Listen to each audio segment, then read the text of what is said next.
अस्सलाम वालेकुम। मैं हूं कमल और आप देख रहे हैं अपना YouTube channel KB positive convo.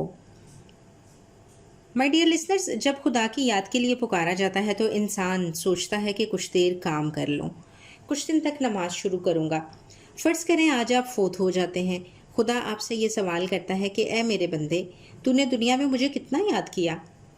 अगर तो हुआ कोई अक्ल लड़ाने वाला तो वो कहेगा, या अल्लाह, तूने मुझे वो वक्त दिया ही नहीं जिसमें मैं तुझे याद कर सकता। ज़िंदगी के पहले 7-8 वर्ष मुझे अकल ही नहीं थी। यही हाल आखिरी चंद बरसों का था।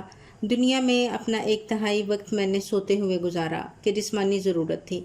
लड़कपन से जवानी तक रोज़ाना 7-8-10 घंटे मैंने वो हुनर और तालीम हासिल करते हुए गुजारे जिनसे मैं दुनिया में अपनी बका की जंग लड़ सकता। 10 और 7 हो गए 17 घंटे। महारत हासिल करने के बाद इतना ही वक्त दफ्तर और फैक्ट्री में अपनी खिदमात पेश करते हुए गुजरा।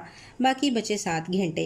इसमें मैं अपनी नौज़ायदा औलाद को वक्त देना, बूढ़े माँ बाप हॉस्पिटल ले जाना, खुद अपनी बीमारी के आयाम, नहा धोकर लिबास पहनना, नाखून काटना और बाल तुरशवाना, रिश्तेदारियां निभाना, बच्चों को स्कूल छोड़ना और लेना। हिसाब देते देते आप 24 घंटे की बजाय 25 घंटों का हिसाब दे डालते हैं और दाद तलब नज़रों से खुदा की तरफ देखते हैं। ऐन उसी मौका पर एक स्क्रीन रोशन होती है और एक मजदूर सीमेंट की खाली बोरी बिछाकर नमाज पढ़ रहा है। अब आपके पास, हमारे पास कहने को क्या बचेगा। माय डियर लिसनर्स, किस्सा मुख्तसर ये कि जिसने खुदा को याद करना है वो तंग दस्ती में भी करेगा और जिसने नहीं करना वो अरबपति होकर भी नहीं कर सकेगा। बाकी तफसीलात हैं। फिर भी ये बात इंसान के दिमाग से उतरती नहीं कि किस कदर मुश्किल है दुनिया में अपनी बका की जंग, किस कदर सख्त मुकाबला है इंसानों के दरमियान। लेकिन आप तस्वीर का दूसरा रुख देखें तो रोंगटे खड़े हो जाएंगे। दुनिया के तमाम इंसानों ने जो कुछ खाना है, जो कुछ पीना है, जो कुछ ओढ़ना है, वो ज़मीन से उगता है और मिट्टी और पानी उगा रहे हैं खुदा के हुक्म से। जिस शख्स के नसीब में अल्लाह ने नहीं लिखा वो सिर्फ ये नहीं कि कहत से मरेगा, ऐसा भी होगा कि उसके सामने अशियाए खुर्दनूश के ढेर पड़े होंगे और इसका जिस्म, उसकी ज़ुबान का बिगड़ा हुआ जायका उसे इजाज़त ही नहीं देगा कि कुछ खा सके।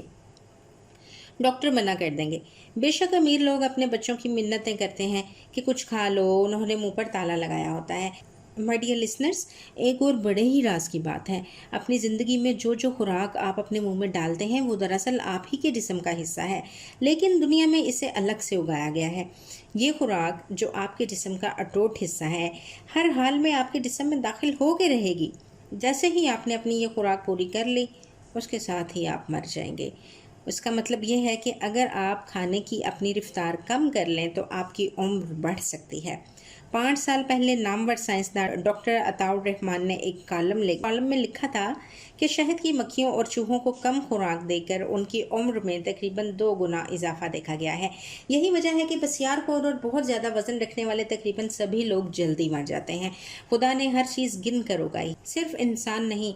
हर बंदर ने किसी दरख्त का कौन सा फल खाना है, एक एक चीज़ गिनती शुदा है।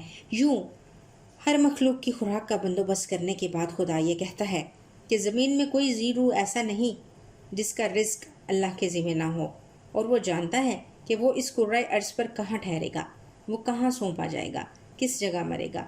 खुर्दबीनी जानदारों की ग़िज़ा बेमुकर्रर है और अक्सर वो मरने वाले जानदारों बशमूल इंसान की लाश खाते हैं, और ये अगर ना होता तो कुर्राए अर्ज़ इस वक्त लाशों से अटा होता। माय डियर लिसनर्स, जहाँ तक रहा इंसान का ये मुगालता कि मैं बहुत ज़्यादा मेहनत करके अपने हालात बदल सकता हूँ, तो इसका जवाब ये है कि खुदा जिसे दौलतमंद करना चाहे उसे बगैर कोशिश के भी कर सकता है।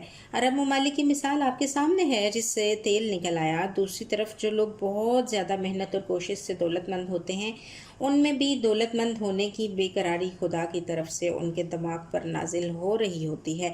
ये असल में फेजिस होते हैं। इंसान को बहरहाल सख्त जद्दोजहद करनी चाहिए, लेकिन ये इल्म भी होना चाहिए कि जब इंसान का दौलतमंदी का फेज़ ख़त्म हो जाता है तो फिर वो अपनी तमाम तर कोशिशें और जहानत के बावजूद गुर्बत का मज़ा चख के रहेगा। ऐसा अगर ना होता तो कभी कोई दौलतमंद दोबारा गरीब ना होता। سوویت یونین، برطانیہ اور جرمنی جیسی سپر پاورز کبھی انہدام کا شکار نہ ہوتیں۔ قیامت کے دن خدا کو یہ بہرحال کوئی بھی نہ کہہ سکے گا کہ مجھے تو تیری یاد کے لیے وقت ہی نہ ملا۔ حدیث یہ کہتی ہے کہ جو خدا کو یاد نہیں کرے گا اس پر دنیاوی کاموں کی کثرت مسلط کر دی جائے گی اور سکون سے وہ محروم ہی رہے گا۔ اور قرآن پاک میں ارشاد ہوتا ہے، تم مجھے یاد کرو میں تمہیں یاد کروں گا۔ ملتے ہیں نیکسٹ کسی ایسی ویڈیو میں۔ اپنا بہت خیال رکھیے گا۔ اللہ حافظ۔